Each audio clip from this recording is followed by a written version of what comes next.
Bonjour à toutes et à tous et bienvenue dans ce nouveau cours sur Lightroom Classic. Aujourd'hui, on va étudier une mise à jour importante, la 13.3, même si le chiffre ne correspond pas à une version majeure, mais en fait, elle aurait pu s'appeler Lightroom 14, Lightroom Classic 14. Bon, les Adobe Max qui ont lieu en octobre avec la présentation des nouveaux produits a fait que on est resté avec un point 3. Qu'est-ce qu'il y a de nouveau? Il y a une fonction qui permet éventuellement dans certains cas de se passer de Photoshop, c'est-à-dire la suppression générative basée sur l'intelligence artificielle de Firefly. Et on va voir que ça va nous apporter des choses très intéressantes pour supprimer par exemple des poteaux, des panneaux sens interdit, etc. Je parlerai aussi d'autres nouveautés, donc allez jusqu'au bout et je vous dis générique.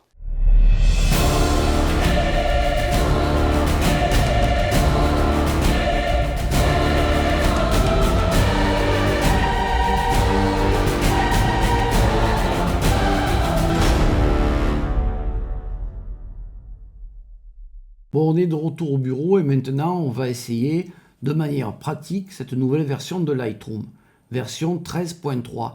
Ils auraient pu l'appeler Lightroom Classic 14 tellement il y a de changements avec l'introduction de l'IA générative. Mais pour des raisons commerciales, vous l'avez compris, on attendra Adobe Max en octobre pour mettre un chiffre bien rond là-dessus. Prenons maintenant un exemple. Cette photographie avec un ciel bien sympa, orageux, ténébreux, et on a quelque chose qui ne va pas du tout. Un sens interdit, ça arrive très fréquemment dans les photos de rue. Je vais mettre à un zoom de 50%. Alors le nouvel outil, on va passer dans le module développement, ou alors vous cliquez sur D sur votre clavier.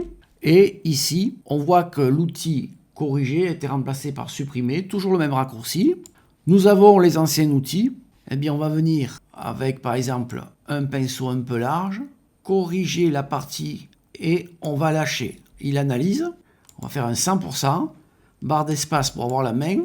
Là, on voit en fait l'endroit de l'ancien panneau. Alors je vais faire CTRL Z pour revenir en arrière ou commande Z si vous êtes sur Macintosh. Et je vais cocher IA générative. Tant que je suis dans ce panneau, vous avez ici l'outil d'incrustation. Alors pour corriger par exemple les tâches sur le capteur, là on avait avant afficher les défauts et le curseur. C'est passé, alors si vous n'avez pas cette barre, c'est la barre d'outils. On appuie sur T, donc je vais l'enlever. J'appuie sur T pour de nouveau l'afficher. Et maintenant, c'est ici. Par exemple, si on coche, on va avoir l'outil qu'on avait avant, par exemple, pour regarder si on avait des tâches de capteur sur le ciel. Vous voyez, aparté faite, je vais revenir à 100%. Je vais donc 50%. Et je vais maintenant utiliser l'outil supprimer. Barre d'espace, j'ai la main, je monte un peu. Donc j'ai coché IA générative. C'est un accès anticipé, c'est-à-dire que c'est en version de développement. Je vais utiliser le pinceau. Je sélectionne l'outil et je descends. Bon, mon outil est un peu grand là. Hein. Voilà. Donc ce que je peux faire, affiner le masquage. Et je vais par exemple soustraire ce que j'ai mis en trop parce que j'avais pris un pinceau de trop grand diamètre. Voilà, j'ai affiné. Et donc maintenant, je vais cliquer sur Appliquer. Voilà le résultat. C'est quand même assez bluffant. Hein.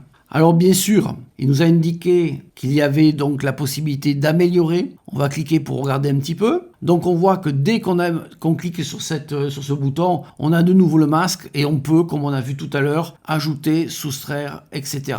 Moi je vais cliquer sur Annuler. Et donc là, je retrouve la suppression de ce panneau qui était vraiment très moche. Maintenant, on va regarder un autre outil, une amélioration d'un outil. On va aller dans le module bibliothèque. Je vais choisir ces photographies. Donc je me mets en adaptatif. J'appuie sur G pour passer en mode grille. Et là, j'ai sélectionné des libellés bleus pour faire des comparaisons. Alors je vais les sélectionner, CTRL ou commande clic, CTRL ou commande clic, et je vais appuyer sur C, comparaison. Donc là, on voit la profondeur de champ, 50%. On va essayer de reproduire ce flou avec l'outil d'Adobe. Donc je vais sélectionner celle-là en mode loupe, développement, et ici, je vais directement dans flou de l'objectif. Appliquer. Il m'a détecté déjà la profondeur de champ. On voit qu'il n'a pas fait grand chose. Alors je vais afficher la carte de profondeur de champ. Ce qui est en jaune, c'est à peu près ce qui est le plus près. Et je vais essayer, donc ce qui est foncé, là, violet foncé, c'est vers l'arrière-plan. Je vais essayer de mettre le maximum de flou, donc je vais resserrer, donc j'enlève la carte et je vais resserrer avant, après. Là, je suis à F16, hein. Alors, je vais encore resserrer. Je vais revenir au module bibliothèque en appuyant sur G. Et ici, je vois que j'ai les deux photos sélectionnées, donc je veux que celle-là, la bleue, et celle-là, j'appuie sur CTRL commande et j'appuie sur la touche C. Donc vous voyez la différence. Ça se passe de commentaires. Hein. Donc la plupart du temps, même en animalier ou dans d'autres trucs, ça marche moyennement bien. C'est vrai que là, la profondeur de champ, en réalité, entre le premier plan et l'arrière-plan ici qui est vert, elle n'est pas énorme. Mais dans tous les cas, on voit bien que c'est par l'objectif, par vos réglages, vos capacités à faire des photos plus artistiques que d'autres ou des photos avec des choix. On voit que vraiment quand vous réglez, le logiciel pour l'instant il n'arrivera pas à faire ce que vous souhaitez vous à la fin. Alors qu'est-ce qu'on peut encore dire? Eh bien, que ici c'est plus soyeux, c'est plus doux. Alors on va regarder maintenant le module exporter. Alors là il y a de la nouveauté, donc je vais appuyer sur E pour passer en mode loop dans le module bibliothèque. Et maintenant, je vais appuyer sur $. Et là, j'active mon filtre en haut. Et je veux voir que les photographies qui ont été exportées. Alors, je vais cliquer sur attributs. Et maintenant, j'ai deux nouveaux icônes qui apparaissent. Si je clique ici sur quelle photographie a été exportée, je n'en trouve aucune. Donc, je vais en exporter une rapidement. Donc, je vais venir sur celle-là. Clic droit, je descends, exporter, je vais à la touche vitesse, exporter, utiliser des noms uniques. Et maintenant, si je viens activer ce filtre, il n'y a que la photographie qui a été exportée qui est affichée. Donc ça, c'est très intéressant parce que ça permet de faire des tris. On a aussi cette possibilité dans les collections dynamiques, je crois, oui. Alors dans les collections dynamiques, donc je vais remettre tout le monde, je désactive le filtre, je vais créer une collection dynamique. Et je crois que c'est là, voilà, exporter. Donc là, vous avez la possibilité de faire des collections qui répondent à certains critères et qui se remplissent toutes seules. Donc tout ce qui sera, par exemple celle-là, le critère c'est exporter et ou n'est pas de telle date. Vous voyez, donc vous avez la possibilité, donc et après, et aujourd'hui et hier. Voilà, donc vous avez la possibilité de rentrer, bon là il y a et dans la plage, dans une plage de date. Bon ça c'est sympa. Donc, je vais faire annuler. Alors ce qu'on peut dire encore, c'est que maintenant, dans le module développement, si on revient à la photo qui a été faite en 2022, on a la possibilité, quand on veut refaire des copies de paramètres de développement, mais si on fait par exemple ici, paramètres de développement, copier les paramètres, on voit qu'ici, il apparaît le flou de l'objectif et supprimer, le fameux supprimer qu'on avait avec l'IA. Alors qu'est-ce qu'on peut rajouter encore? Si je clique sur D, que je passe en développement, je viens dans paramètres prédéfinis et je peux créer des paramètres prédéfinis. C'est-à-dire que s'il y a une photo qui vous a plu, je vais venir en adaptatif, et que vous voulez copier ce développement, donc celle-là, elle n'a pas été développée, celle-là, elle est un peu plus sympa. Donc ce que je vais faire, c'est que je vais venir ici sur paramètres prédéfinis.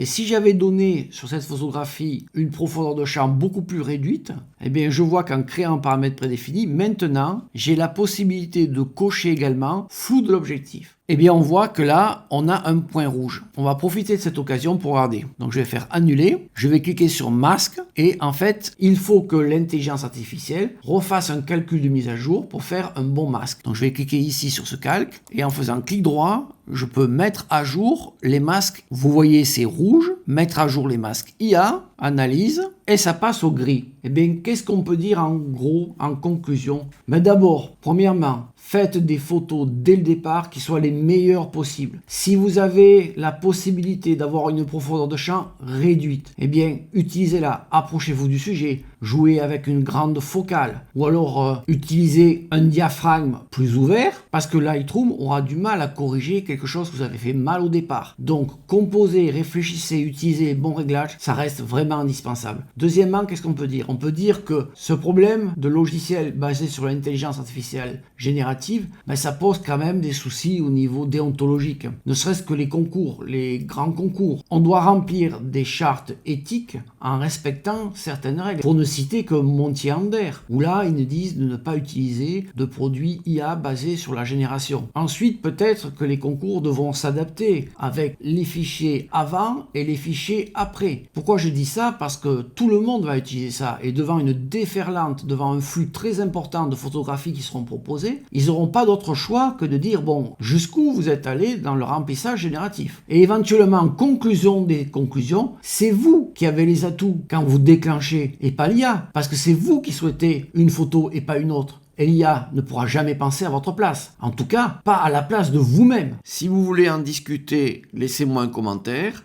Si cette vidéo vous a plu, abonnez-vous, mettez un pouce en l'air et activez la cloche. Bye bye!